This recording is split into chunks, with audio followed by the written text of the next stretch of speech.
இப்போ வந்து நான் என்ன பண்ண போகிறேன்னா கொத்தமல்லி பொடி வந்து திரிக்க போகிறேன். ஸோ நான் வந்து டோட்டலாக 1 கிலோ கொத்தமல்லி வாங்கினேன். அதில் 1/4 கிலோ வந்து எடுத்து வச்சுட்டேன். ஏன்னா வந்து 1/4 கிலோ முழு கொத்தமல்லி தேவைப்படும் அப்படின்னு.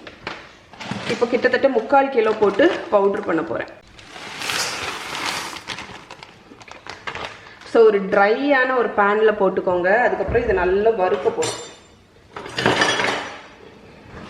ஓரளவுக்கு மீடியம் டு லோ ஃப்ளேமில் நல்லா கைவிடாமல் வறுத்து விடுங்க. எப்படியும் இது ஒரு 8லேருந்து 10 நிமிஷம் ஆகும். அந்த வாசனை இதில் உள்ள அந்த எண்ணெய் எல்லாத்தையும் வெளியே கொண்டு வர போகிறோம். அதுக்கப்புறம் கூலாக விட்டுட்டு பொடிச்சிடலாம்.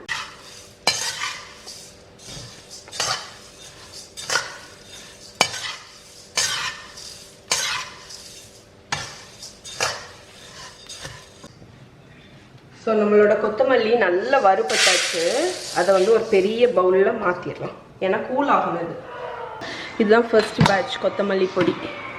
அந்த பொடி திரிக்கும் போதே வந்து அவ்வளோ ஃப்ரேக்ரண்ட்டாக இருக்குது, அவ்வளோ வாசனையாக இருக்குது.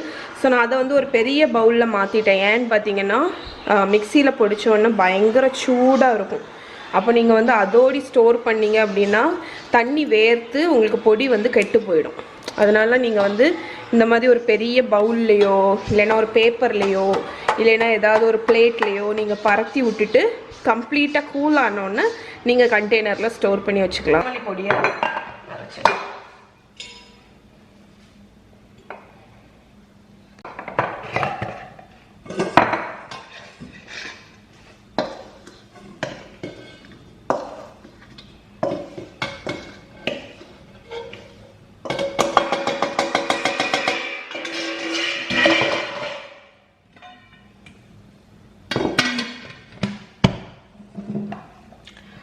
ஸோ கொத்தமல்லி பொடியும் ரெடி.